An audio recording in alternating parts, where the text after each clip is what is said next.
our motivations are unbelievably interesting. I mean, I've been working on this for a few years, and I just find the topic still so amazingly engaging and interesting. So I want to tell you about that. The science is really surprising. The science is a little bit freaky, okay? We are not as endlessly manipulable and as predictable as you would think. There's a whole set of unbelievably interesting studies. I want to give you two that call into question this idea that if you reward something, you get more of the behavior you want. If you punish something, you get less of it. So let's go from London to the mean streets of Cambridge, Massachusetts, in the northeastern part of the United States. And let's talk about a study done at MIT, Massachusetts Institute of Technology. Here's what they did. They took a whole group of students, and they gave them a set of challenges. Things like memorizing strings of digits, solving word puzzles, other kinds of spatial puzzles, even physical tasks like throwing a ball through a hoop. Okay, they gave them these challenges, and they said to incentivize their performance, they gave them 3 levels of rewards. Okay? So if you did pretty well, you got a small monetary reward. If you did medium well, you got a medium monetary reward. And if you did really well, if you were one of the top performers, you got a large cash prize. Okay? We've seen this movie before. This is essentially a typical motivation scheme within organizations, right? We reward the very top performers, we ignore the low performers, and the other folks kind of in the middle. Okay, you get a little bit. So what happens? They do the test, they have these incentives. Here's what they found out. 1, as long as the task involved only mechanical skill, bonuses worked as they would be expected. The higher the pay, the better their performance. Okay, that makes sense. But here's what happens. But once the task called for even rudimentary cognitive skill, a larger reward led to poorer performance. Now, this is strange, right? A larger reward led to poorer performance? How can that possibly be? Now, what's interesting about this is that these folks here who did this are all economists, 2 at MIT, 1 at the University of Chicago, 1 at Carnegie Mellon, okay, the top tier of the economics profession. And they're reaching this conclusion that seems contrary to what a lot of us learned in economics, which is that the higher the reward, the better their performance. And they're saying that once you get above rudimentary cognitive skill, it's the other way around. Which seems like this kind of, the idea that these rewards don't work that way seems vaguely left-wing and socialist, doesn't it? It's kind of this kind of weird socialist conspiracy. For those of you who have those conspiracy theories, I want to point out the notoriously left-wing socialist group that financed the research, the Federal Reserve Bank. So this is the mainstream of the mainstream coming to a conclusion that's quite surprising. Seems to defy the laws of behavioral physics.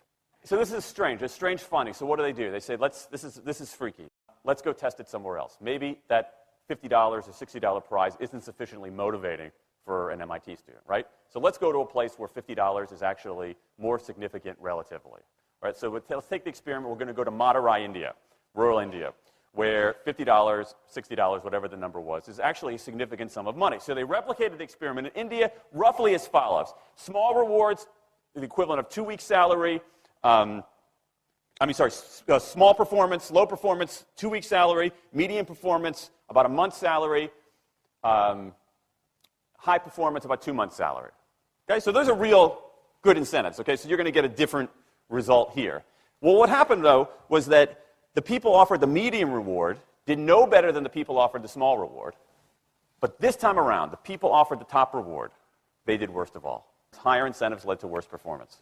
What's interesting about this is that it actually isn't all that anomalous. This has been replicated over and over and over again by psychologists, by some extent by sociologists, and by economists, over and over and over again. For simple, straightforward tasks, those kinds of incentives, if you do this, then you get that, they're great.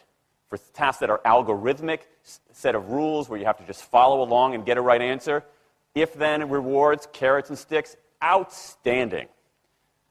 But when the task gets more complicated, when it requires some conceptual, creative thinking, those kinds of motivators demonstrably don't work. In fact, money is a motivator at work, but in a slightly strange way. If you don't pay people enough, they won't be motivated. What's curious about, there's another paradox here, which is that the best use of money as a motivator is to pay people enough to take the issue of money off the table.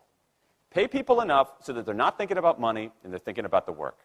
Now, once you do that, it turns out there are 3 factors that the science shows lead to better performance, not to mention personal satisfaction.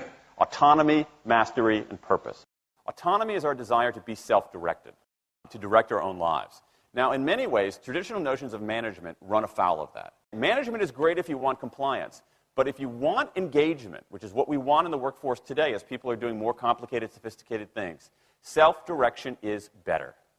Let me give you some examples of this, of almost radical forms of self-direction in the workplace that lead to good results. Let's start with this company right here, Atlassian, an Australian company. It's a software company, and they do something really cool.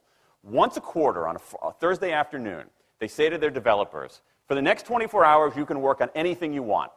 You can work on it the way you want. You can work on it with whomever you want. All we ask is that you show the results to the company at the end of those 24 hours in this fun kind of meeting, not a star chamber session, but this fun meeting with beer and cake and fun and other things like that. It turns out that that one day of pure, undiluted autonomy has led to a whole array of fixes for existing software, a whole array of ideas for new products that otherwise had never emerged.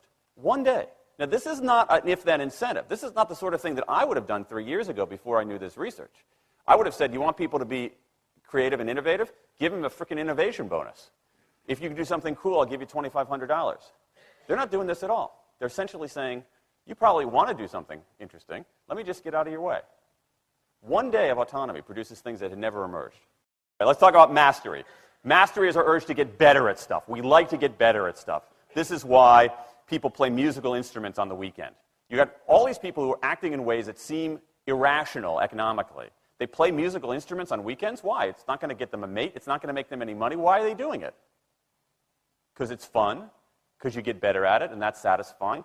Go back in time a little bit. I imagine this if I went to my first economics professor, a woman named Mary Alice Schulman, and I went to her in 1983 and said, Professor Schulman, can I talk to you after class for a moment? Yeah. I got this inkling. I got this idea for a business model. I just want to run it past you. Here's how it would work. You get a bunch of people around the world who are doing highly skilled work, but they're willing to do it for free and volunteer their time, 20, sometimes 30 hours a week. Okay, she's looking at you somewhat skeptically there. Oh, but I'm not done. And then what they create, they give it away rather than sell it. It's going to be huge. I mean, she truly would have thought I was insane. Okay, it seemed to fly in the face of so many things. But what do you have? You have Linux powering 1 out of 4 corporate servers in Fortune 500 companies, Apache powering more than the majority of web servers, Wikipedia. What's going on? Why are people doing this? Why are these people, many of whom are technically sophisticated, highly skilled people who have jobs? Okay? They have jobs. They're working at jobs for pay, doing sophisticated technological work. And yet, during their limited discretionary time, they do equally, if not more, technically sophisticated work, not for their employer, but for someone else for free. That's a strange economic behavior. Economists who look into it, why are they doing this? It's overwhelmingly clear. Challenge and mastery, along with making a contribution. That's it. What you see more and more is a rise of what you might call the purpose motive, is that more and more organizations want to have some kind of transcendent purpose, partly because it makes coming to work better, partly because that's the way to get better talent. And what we're seeing now is, in some ways, when the profit motive becomes unmoored from the purpose motive, bad things happen. Bad things ethically sometimes, but also bad things just like not good stuff, like crappy products, like lame services, like uninspiring places to work. That when the profit motive is paramount, or when it becomes completely unhitched from the purpose motive, it's just, people don't do great things. More and more organizations are realizing this and sort of disturbing the categories between what's profit and what's purpose. And I think that actually heralds something interesting. And I think that the organizations that are flourishing, whether they're profit, for profit, or somewhere in between, are animated by this purpose motive. Let me give you a couple of examples. Here's the founder of Skype. He says, our goal is to be disruptive, but in the cause of making the world a better place. Pretty good purpose. Here's Steve Jobs. I want to put a ding in the universe. All right? That's the kind of thing that might get you up in the morning and racing to go to work. So I think that, that we are purpose maximizers, not only profit maximizers. I think the science shows that we care about mastery very, very deeply. And the science shows that we want to be self-directed. And I think that the big takeaway here is that if we start treating people like people and not assuming that they're simply horses, slower, smaller, better-smelling horses, if we get past this kind of ideology of carrots and sticks and look at the science, I think we can actually build organizations and work lives that make us better off, but I also think they have the promise to make our world just a little bit better.